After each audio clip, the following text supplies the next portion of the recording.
नमस्कार शेतकरी मित्रांनो, कृषीधारा चॅनलमध्ये आपलं स्वागत आहे. चिखली गावचा प्रमोद भडंगे यांचा आपण प्लॉट बघतोय. झेंडू बघा, झेंडू कसा लावलाय. कळ्याची संख्या बघा कशी आहे. ग्रोथ पण छान झालेली आहे. कुठलीही रोगराई नाही मित्रांनो ह्याच्यावरती. हिरवीगार पान आहे ती. रोगराईपासून बराच प्लॉट लांब आहे मित्रांनो. केलेली होते रे केलेच पाहिजे ह्या म्हणीप्रमाणे शेतकरी कितीही अडचणी आल्या, काही झालं तरी झटत राहत असतो आणि वेगवेगळे प्रयोग करत राहत असतो. तसंच एक उदाहरण प्रमोद भडंगे यांचं मी देत आहे. आता हे चिखली गावचा प्लॉट आहे, तुम्हाला सांगतो. झेंडू लावलाय, 5 फूट अंतर आहे आणि मधली एक लाईन सोडून दिली आहे आणि एक आड लाईन लावली आहे. म्हणजे बघा किती अंतर आहे. म्हणजे जवळपास 10 बाय 6 म्हणलं तर हरकत नाही. 10 बाय 6 वर हे लावलाय झेंडू. म्हणजे प्रत्येक ड्रिपरला एक रोप लावलेला आहे झिगझॅग पद्धतीनं. तर 10 बाय झिगझॅग केलेला आहे बघा. आणि पिवळ्या कलरचा झेंडू आहे. आणि मी तुम्हाला सांगितल्याप्रमाणे माती कशी लावली बघा. किती माती लावली हो का. आणि खालून बघा, मुळ्या सुद्धा चांगल्या आहेत ह्याच्या झाडाच्या. आणि माती पण मस्त अशी माती लावलेली आहे, तुम्हाला सांगतो मित्रांनो. आणि माती लावून रान सुद्धा किती मस्त दिसायला लागले, है का नाही.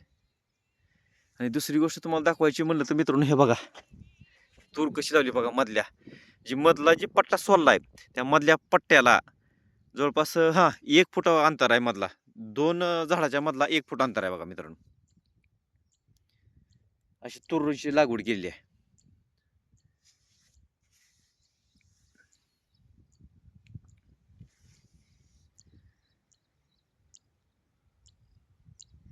ड्रीप मध्येच बुजलेला आहे. ह्याच्या ड्रीप भिजवून टाकले तेव्हा ओले तुम्हाला दिसत असेल.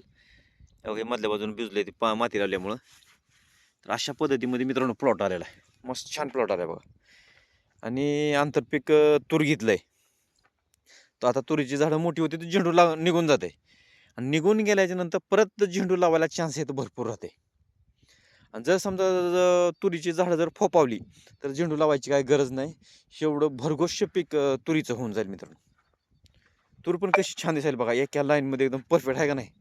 हा, कसं आहे लाईन टू लाईन.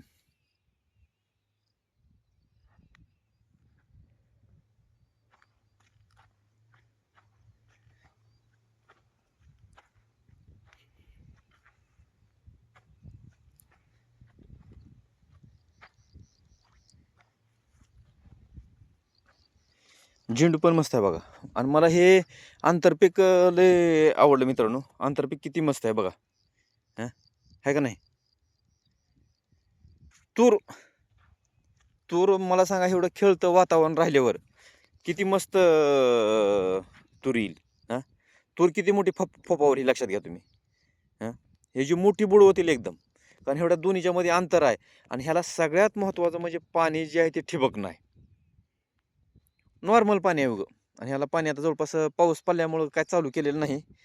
आता पाणी आता कधी देत काय माहिती नाही. पण शेतकऱ्याला विचारून मी दुसऱ्या व्हिडिओमध्ये मी तुम्हाला सांगतो. मस्त असं तुम्हाला सांगतो, झेंडू तरी एक नंबर आलाय बघा. आता कुठं मध्ये हो का तुटाळ झालेली आहे बरं का. हो का इथं सुद्धा तुटाळ आहे, दिसली का. तर तुटाळ झाली कुठं मध्ये. तर पण मस्त आहे झेंडू.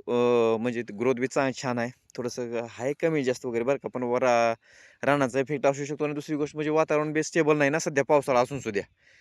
त्याच्यामुळं पण हा इफेक्ट होऊ शकतो. आणि सुरुवातीला जे लावलेलं झाड होतं त्यापैकी काही झाडं मेलेली होती, त्याच्यामुळे ते त्यांनी तुटाळ काय मध्ये लावून घेतलीच नाही वाटतं.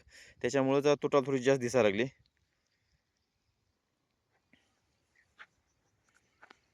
मस्त आहे पण प्लॉट मित्रांनो. प्लॉट कसा वाटला हे कॉमेंट्समध्ये मला सांगा. आणि मित्रांनो, नुसतंच व्हिडिओ माझे बघत जाऊ नका. नवीन नवीन व्हिडिओ टाकत जाईन. काय माहिती असेल तर मी तुम्हाला सांगत जाईन. माझ्या चॅनलला सबस्क्राईब करा, लाईक करा आणि शेअर करा. धन्यवाद मित्रांनो.